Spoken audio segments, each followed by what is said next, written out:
आपको यह बताएंगे कि हकीकत फिल्मों से कितनी अलग होती है। हॉलीवुड की फिल्मों ने अब तक दुनिया की यही धारणा बनाई है कि जब एलियंस भी इंसानों पर हमला करेंगे, पृथ्वी पर हमला करेंगे किसी दूसरे ग्रह से, तो आपको बचाने वाला सिर्फ अमेरिका होगा और उसकी अंतरिक्ष एजेंसी नासा के वैज्ञानिक आपको बचा लेंगे। आज सिर्फ बॉलीवुड की फिल्मों के कारण ही दुनिया भर के लोग नासा में जाकर काम करने का सपना देखते हैं, नासा को बेहतरीन एजेंसी मानते हैं, सोचते हैं कि अंतरिक्ष विज्ञान को नासा से बेहतर कोई और समझ नहीं सकता। नासा का नाम बच्चा बच्चा जानता है। लेकिन आज बड़ा सवाल यह है कि क्या नासा के बारे में आपको बताई गई ये सारी बातें वाकई में सही भी हैं? क्या वाकई नासा इतना कॉम्पिटेंट है? 9 महीने से अंतरिक्ष में फंसी सुनीता विलियम्स और बुच विल्मोर आखिरकार पृथ्वी पर अब लौटने वाले हैं। लेकिन उनकी यह वापसी नासा के अंतरिक्ष यान से नहीं हो रही। नासा उन्हें वापस नहीं ला पाया। वहां छोड़कर तो आ गया अंतरिक्ष के स्पेस स्टेशन में, लेकिन वापस नहीं ला पाया। वन वे जर्नी थी, यानी उन्हें वन वे टिकट दिया था। इन दोनों अंतरिक्ष यात्रियों को इलॉन मस्क की कंपनी स्पेस एक्स का एक अंतरिक्ष यान अब पृथ्वी पर ला रहा है। इस अंतरिक्ष यान का नाम है ड्रैगन और आज ही सुबह 10:35 पर इसे अनडॉक किया गया है। अनडॉक का मतलब है कि यह अंतरिक्ष यान इंटरनेशनल स्पेस स्टेशन से अलग होकर पृथ्वी पर लौटने के लिए अब वहां से रवाना हो चुका है। और इस अंतरिक्ष यान में सुनीता विलियम्स और बुच विल्मोर को मिलाकर कुल मिलाकर 4 अंतरिक्ष यात्री अब वापस पृथ्वी पर लौट रहे हैं। बड़ी बात यह है कि प्रत्येक अंतरिक्ष यात्री की वापसी पर नासा लगभग 500 करोड़ रुपए खर्च करेगा और 4 यात्रियों के लिए कुल मिलाकर 2000 करोड़ रुपए नासा को स्पेस एक्स को देने पड़ेंगे।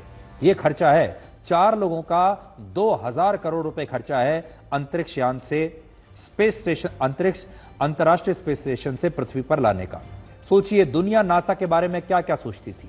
आज स्थिति यह है कि अपने अंतरिक्ष यात्रियों को पृथ्वी पर वापस लाने के लिए उसे स्पेस एक्स को 2000 करोड़ रुपए देने पड़ रहे हैं। नासा की इस नाकामी का बड़ा कारण यह है कि उसने मशहूर कंपनी बोइंग के साथ अंतरिक्ष यात्रियों को वापस लाने के लिए जो स्पेसक्राफ्ट विकसित किया था, वो कई कोशिशों के बाद भी सफल नहीं हुआ। इस स्पेसक्राफ्ट का नाम है स्टार लाइनर और यह वही अंतरिक्ष यान है जिसमें नासा ने 5 जून 2024 को सुनीता विलियम्स और बुच विल्मोर को अंतरिक्ष में भेजा था। यह पूरा मिशन सिर्फ 8 दिन का था और 8 दिन के बाद सुनीता विलियम्स और बुच विल्मोर की वापसी होनी थी। लेकिन नासा के इस अंतरिक्ष यान में खराबी आ गई और उसे दिशा दिखाने वाले 5 थ्रस्टर बंद हो गए और इस अंतरिक्ष यान की हीलियम गैस भी लीक होने लगी। नासा ने कई कोशिश की, लेकिन वो हॉलीवुड फिल्मों जैसा कोई चमत्कार नहीं कर पाया। यानी हॉलीवुड की फिल्मों में तो नासा कुछ भी कर देता है, लेकिन यहां नहीं हुआ क्योंकि यह असलियत है। आखिर में उसे एक private space company space x की मदद लेनी पड़ी और इससे आप समझ सकते हैं कि नासा की असली क्षमताओं को शायद अमेरिका ने फिल्मों के जरिए दुनिया के सामने बहुत बड़ा चढ़ाकर पेश किया है। सुनीता विलियम्स और बुच विल्मोर स्पेस एक्स के जिस अंतरिक्ष यान से लौट रहे हैं, वो आज रात 3:27 पर फ्लोरिडा में स्प्लैश डाउन करेगा। स्प्लैश डाउन का मतलब है कि यह अंतरिक्ष यान समुद्र में लैंड करेगा और इस लैंडिंग के बाद आखिरकार सुनीता विलियम्स और बुच विल्मोर पृथ्वी पर वापस आ जाएंगे। सुनीता विलियम्स दुनिया की तीसरी ऐसी महिला अंतरिक्ष यात्री होंगी जिन्होंने सबसे ज्यादा 286 दिन अंतरिक्ष में बिताए हैं। उनसे पहले क्रिस्टीनिया कोच 328 दिन बिता चुकी हैं और पेगी विटसन ने 289 दिन अंतरिक्ष में बिताए हैं।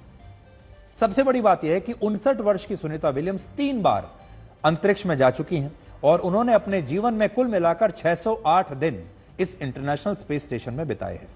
स्पेस वॉक करते हुए अंतरिक्ष में सबसे ज्यादा समय बिताने का रिकॉर्ड भी सुनीता विलियम्स के नाम पर ही है। पृथ्वी की सतह से इंटरनेशनल स्पेस स्टेशन की दूरी 402 किलोमीटर है और यह बात शायद आपको पता नहीं होगी कि स्पेस स्टेशन में एक दिन 24 घंटे का नहीं बल्कि सिर्फ 90 मिनट का होता है। यह स्पेस स्टेशन प्रति घंटा 28,000 किलोमीटर की स्पीड से 28,000 किलोमीटर प्रति घंटा की स्पीड से पृथ्वी के चक्कर लगाता है और इस दौरान 24 घंटे में 16 बार सूर्य उदय होता है और सूर्य अस्त होता है और इस हिसाब से एक दिन सिर्फ 90 मिनट का होता है। इससे भी बड़ी बात यह है कि स्पेस स्टेशन में 9 महीने बिताना किसी चुनौती से कम नहीं है, बहुत मुश्किल काम है। अब आप सोचिए, आपको किसी एक जगह पर 9 महीने के लिए छोड़ दिया जाए और वहां आपके अलावा कोई ना हो। यह स्पेस स्टेशन सिर्फ एक फुटबॉल स्टेडियम जितना बड़ा है और इसमें रहने वाले अंतरिक्ष यात्रियों को हर रोज सुबह 6:30 बजे उठना होता है। पसीने और अपने यूरिन को रिसाइकल करके बनाए गए पानी को ही पीना होता है, क्योंकि अंतरिक्ष में पानी आएगा कहां से। खाना पैकेज्ड फूड होता है जो ये साथ लेकर गए हैं। स्पेस स्टेशन के वातावरण में अपने हार्ट, ब्रेन और ब्लड को लगातार मॉनिटर करना पड़ता है। इसी के साथ हर एस्ट्रोनॉट के लिए प्रतिदिन 2 घंटे व्यायाम करना जरूरी है। और सुनीता विलियम्स की खास बात यह है कि वो हर दिन अंतरिक्ष में योगा भी करती थी। आप उन्हें सनातन धर्म और भारतीय संस्कृति का सबसे बड़ा ब्रांड एम्बेसडर भी कह सकते हैं।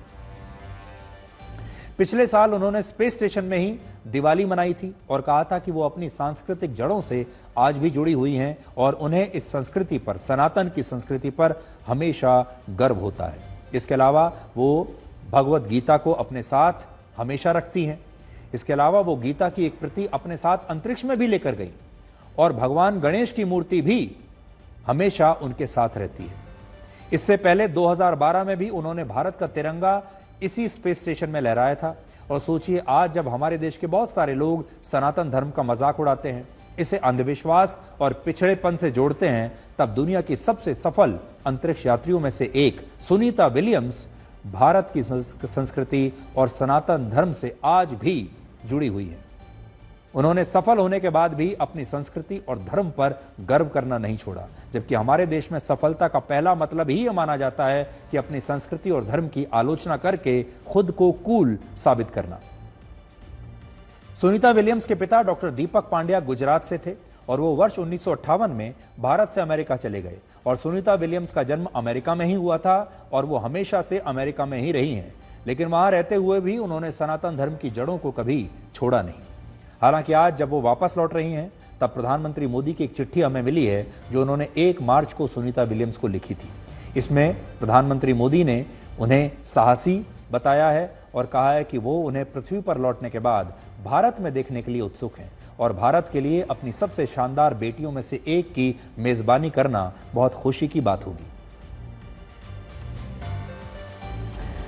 तो अब पूरी दुनिया को इंतजार है सुनीता विलियम्स की वापसी का, जो कि अब से कुछ घंटों के बाद वापस आ रही है। इस समय वो रास्ते में होंगी और जब वो वापस आ जाएंगी तो हम उनकी वापसी पर भी एक विशेष ब्लैक एंड व्हाइट विश्लेषण करेंगे जो कल रात आप देख पाएंगे।